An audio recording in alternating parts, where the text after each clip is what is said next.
नमस्कार। मैं Vinod Kumar Vinod education and information channel में आपका स्वागत है। आज मैं आपके लिए बहुत ही लेटेस्ट जानकारी लेकर आया हूं जो झारखंड कर्मचारी चयन आयोग द्वारा निकल कर आ रही है। तो क्या जानकारी निकल कर आ रही है दोस्तों, आप मेरे वीडियो में अंत तक बने रहें। मैं आपको पूरी डिटेल में इसकी जानकारी देने का कोशिश करता हूँ। तो आइए चलते हैं वीडियो की ओर। कहता है कि झारखंड कर्मचारी चयन आयोग यहाँ पर नामकुम रांची दिया है और आगे मैं इसका विवरणिका दिया हुआ है। यहाँ पर जो है कहता है कि विज्ञापन संख्या जो है 16/2022 है और कहता है कि झारखंड मैट्रिक स्तर संयुक्त प्रतियोगिता परीक्षा 2022 यानी यह जो वैकेंसी जो निकाला गया है दोस्तों मैट्रिक स्तर का JMLCCE 2022 आगे है।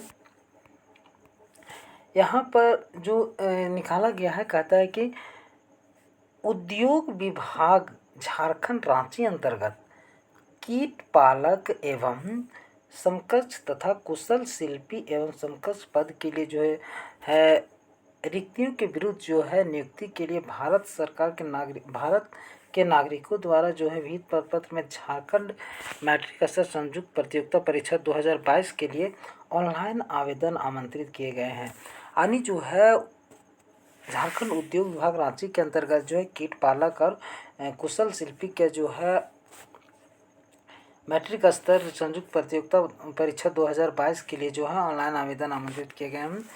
अब यहाँ पर कह रहा है आपको कि ऑनलाइन आवेदन आयोग की वेबसाइट www.jssc.nic.in पर लॉगिन करके समर्पित किया जा सकता है यानी भरा जा सकता है। परीक्षा शुल्क जो रखा गया है दोस्तों, परीक्षा शुल्क जो है 100 रुपया रखा गया है।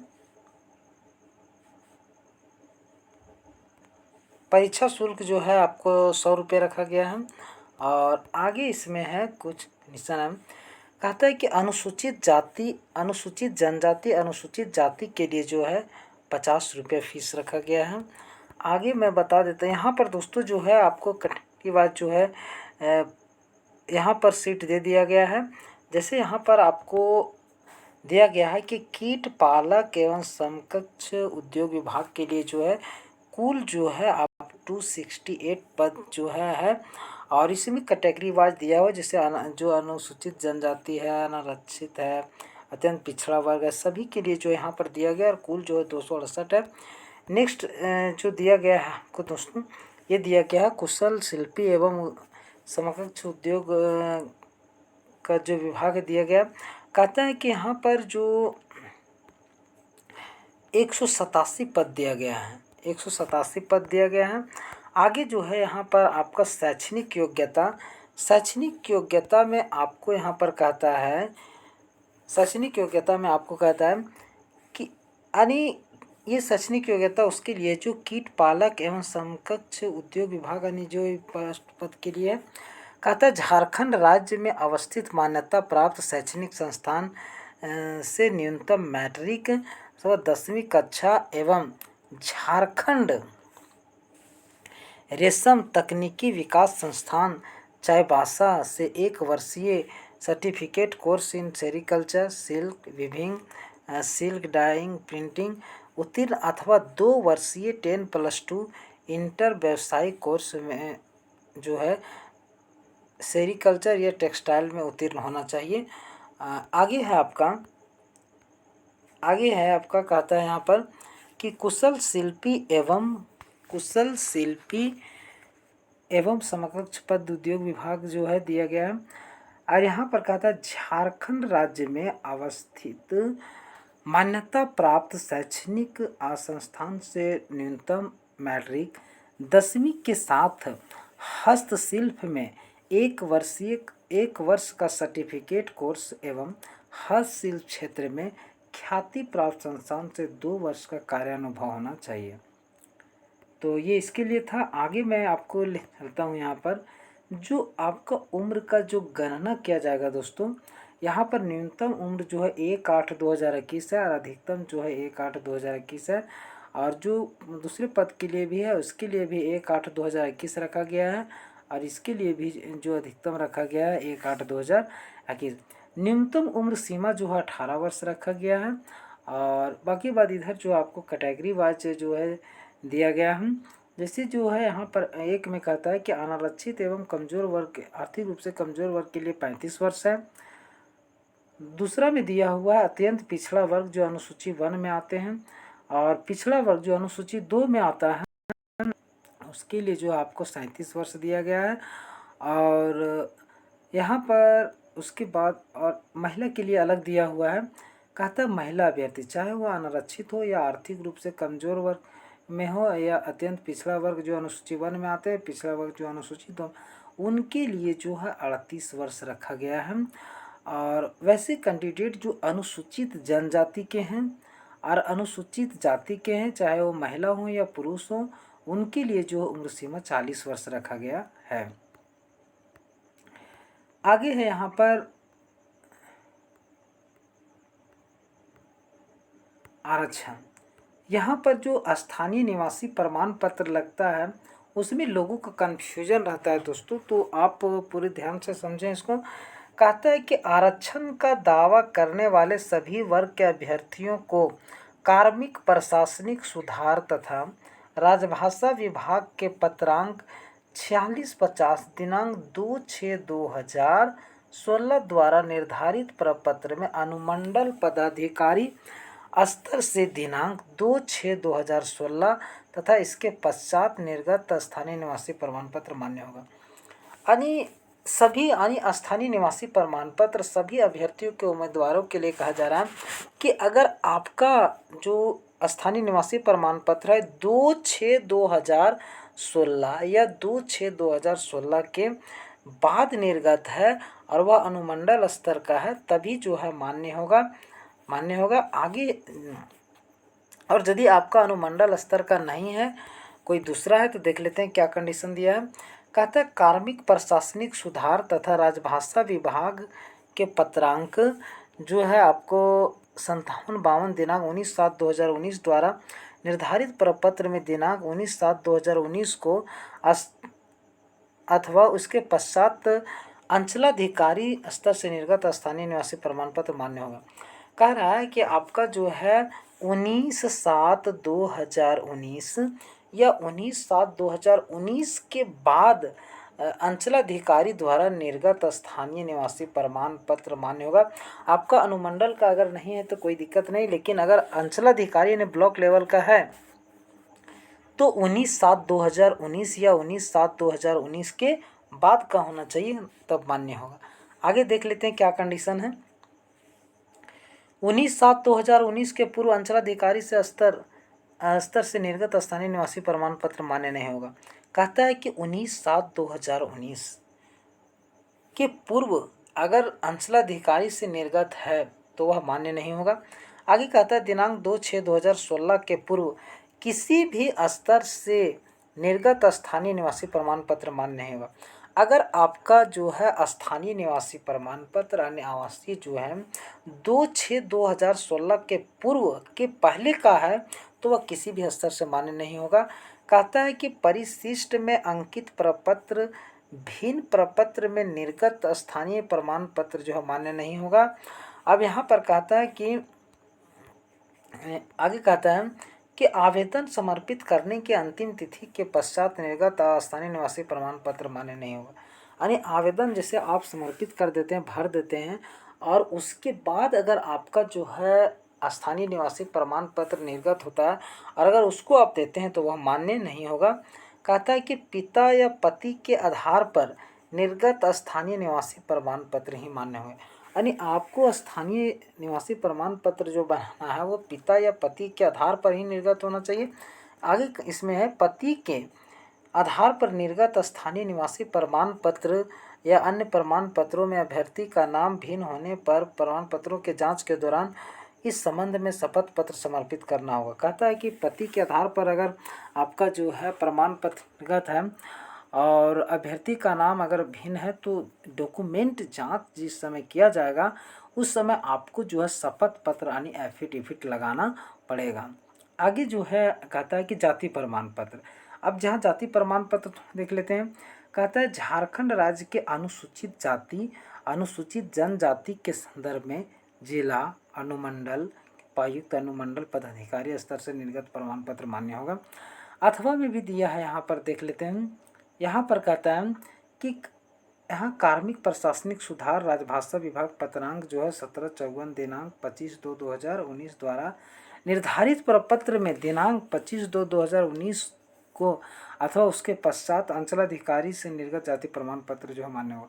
कहता है कि आपका जिसे मान के चले कि आपका अनुमंडल स्तर का नहीं है जाति प्रमाण पत्र, तो आपका अंचलाधिकारी स्तर का भी जो है मान्य होगा, लेकिन उसके साथ कंडीशन है कि 25/2/2019 या 25/2/2019 के बाद का निर्गत होना चाहिए, वह तब अंचल जो है मान्य होगा।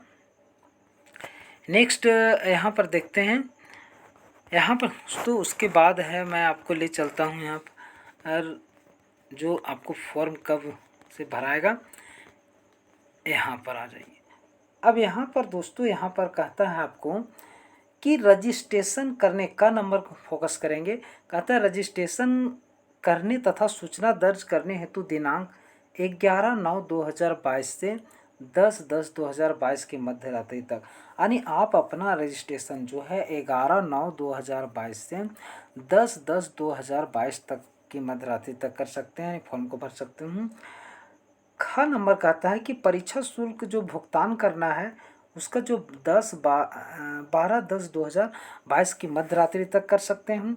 ग नंबर में है आपका फ़ोटो एवं हस्ताक्षर अपलोड करने और जो आप फॉर्म भरे हैं उसका प्रिंट आउट लेने का जो डेट है 14/10/2022 है।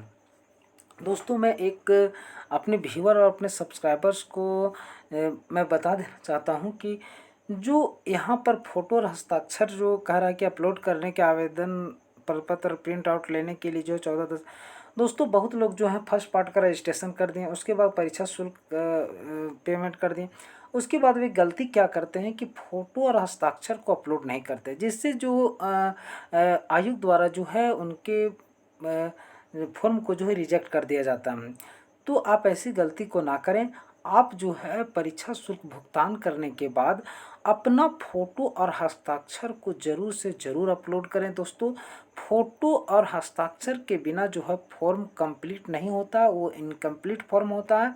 और फ़ोटो हस्ताक्षर नहीं होने के कारण, फ़ोटो और हस्ताक्षर अपलोड नहीं होने के कारण आपका फॉर्म जो है रिजेक्ट कर दिया जाता है। तो आप ऐसी गलती ना करें, फ़ोटो और हस्ताक्षर ज़रूर से ज़रूर अपलोड करें, तभी जो है आपका फॉर्म जो है कंप्लीट एकदम वहाँ पर सबमिट होता है। दोस्तों आगे यहाँ पर कहता है घ में कि दिनांक 16/10/2022 से दिनांक 19/10/2022 तक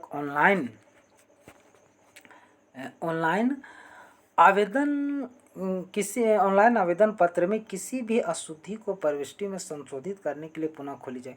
जैसे कि सपोज दैट आप जो है फॉर्म को भर रहे हैं, आपके फॉर्म में किसी तरीके से कोई त्रुटि हो जाती है, कोई गलती हो जाती है, तो उसमें आपको सुधार करने का मौका दिया जाता है। जो 16/10/2022 से 19/10/2022 के तक है, जो पुनः जो है लिंक को खोला जाता है, जिसके माध्यम से वैध अभ्यर्थी, यानी वैध अभ्यर्थी कहने का मतलब वही अभ्यर्थी जो भर चुके हैं वही सुधार कर सकते हैं, फिर वहां से नया नहीं, ऑनलाइन आवेदन पत्र की अशुद्धियां संशोधित कर सकेंगे।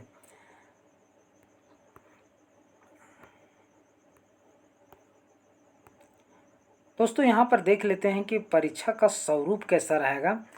यहाँ पर दोस्तों यहाँ पर कह रहा है कि परीक्षा का स्वरूप, तो यहाँ पर कहा था आयोग द्वारा ओमार आधारित परीक्षा ली जाएगी। ओमार आधारित परीक्षा कहने का मतलब दोस्तों ऑफलाइन जो है आपको जो एग्ज़ाम लिया जाएगा।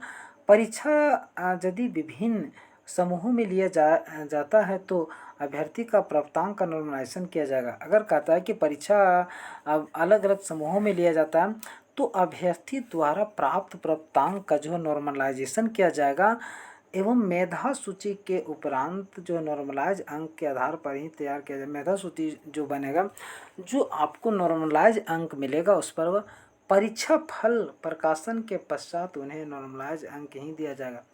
यानी परीक्षा फल प्रकाशन के से आपको जो है नॉर्मलाइज जो है आपको नंबर ही दिया जाएगा। कहते हैं कि परीक्षा एक चरण यानी मुख्य परीक्षा यानी एक ही परीक्षा लिया जाएगा दोस्तों, एक ही परीक्षा लिया जाएगा। आगे जो है आपको यहाँ पर देखिए, अब यहाँ पर कहता है कि मुख्य परीक्षा जो होगा एक ही परीक्षा, उसमें क्या कंडीशन है कि मुख्य परीक्षा के लिए 3 पत्र होंगे। आपको जो परीक्षा देना है 3 पत्र का देना है। यह परीक्षा 3 पालियों में ली जाएगी, यानी जो आपको परीक्षा देना है 3 पत्र का देना है, और यह परीक्षा जो है आपको 3 पालियों में ली जाएगी। प्रत्येक पत्र के परीक्षा की अवधि 2 घंटा की होगी, यानी प्रत्येक पत्र जो है कि जो अवधि होगा, जो समय दिया जाएगा, टाइम दिया जाएगा, वो 2 घंटा की होगी। अब यहाँ पर देखिए, पत्र 1 में जो है आपका भाषा ज्ञान का एग्जाम होगा, जिसमें कुल प्रश्नों की संख्या 120 होगी, और परीक्षा जो है आपका जो है 2 घंटा का होगा। अब यहाँ पर कहता है हिंदी भाषा से आपका 80 प्रश्न होगा, और अंग्रेजी भाषा ज्ञान से आपका 40 प्रश्न होगा। नेक्स्ट आपको मैं पत्र 2 में जो है क्या कह रहा है उसको मैं थोड़ा सा बता देता हूँ। यहाँ पर कहता है पत्र 2 में जनजातीय एवं क्षेत्रीय भाषा ज्ञान से कुल जो है 100 प्रश्न रहेगा, और इसका जो समय रहेगा 2 घंटा दिया जाएगा आपको। तो इसमें से आप कुछ भी चूज कर सकते हैं जिसमें आप सक्षम हो, जैसे उर्दू है, संथाली है, बांग्ला है, मुंडारी है, मुंडा है, हो है, खड़िया है, कुड़ुक है, उरांव है, कुरमाली है, खोरठा है, नागपुरी है, पंचपरगनिया है, उड़िया है, में से किसी एक भाषा को आपको जो है पत्र 2 में जो है चूज करना है, जिसमें से 100 बहुवैकल्पिक प्रश्न पूछे जाएंगे दोस्तों। और इसका जो समय अवधि रहेगा यानी टाइम जो रहेगा 2 घंटा का रहेगा। आगे जो है आपका पेपर 3 जो होगा, इसमें सामान्य ज्ञान से कुल जो है 120 प्रश्न होंगे, सामान्य ज्ञान से 20 प्रश्न होंगे, और समय जो है 2 घंटा दिया जाएगा। सामान्य अध्ययन से 40 प्रश्न का होगा, झारखंड राज्य से संबंधित 50 प्रश्न होगा, सामान्य गणित से 10 प्रश्न होंगे, और सामान्य विज्ञान से 20 प्रश्न होंगे। तो यहाँ पर नीचे में कंडीशन लगा दिया है दोस्तों, कहता है सामान्य ज्ञान परीक्षा में 30% अंक प्राप्त करना अनिवार्य होगा। आगे जो है अब यहाँ पर देखिए दोस्तों, यहाँ पर भाषा ज्ञान के लिए जो आपको 60 प्रश्न दिया जाएगा। कहता है कि अनुच्छेद आधारित जो है 20 प्रश्न रहेगा, और हिंदी व्याकरण से जो है आपका 60 रहेगा, तो कुल जो है 80 हो गया। उसी तरीके से आपका जो इंग्लिश में जो भाषा ज्ञान का प्रश्न आएगा, अनुच्छेद आधारित जो रहेगा आपका 20 रहेगा, और अंग्रेजी व्याकरण से रहेगा जो वो 20 होगा। इस तरीके से 40 हो गया। और यहाँ पर दोस्तों क्षेत्रीय भाषा दिया गया है, उसमें क्या क्या आपको पढ़ना है, जैसे यहाँ उर्दू है, फिर संथाली में आपका जैसे पढ़ना है, व्याकरण में पढ़ना है। इसी तरीके से दोस्तों मैं इसका जो है सभी का PDF जो है मैं इसी वीडियो के डिस्क्रिप्शन बॉक्स में दे दूंगा। और जो पेपर 2 में आपको रखना है, सभी का सिलेबस जो यहाँ डिटेल में दिया हुआ है कि वो आपको आखिर पेपर 2 जैसे खोरठा रखते हैं तो खोरठा में आपको क्या क्या पढ़ना है, सारा कुछ दिया हुआ है। मैं इसका PDF का लिंक इसी वीडियो के डिस्क्रिप्शन बॉक्स में दे दूँगा दोस्तों। तो उम्मीद करता हूँ यह वीडियो आपको पसंद आया होगा। मेरी इस वीडियो को लाइक करें, ज़्यादा से ज़्यादा शेयर करें, साथ ही मेरे चैनल को सब्सक्राइब कर लें।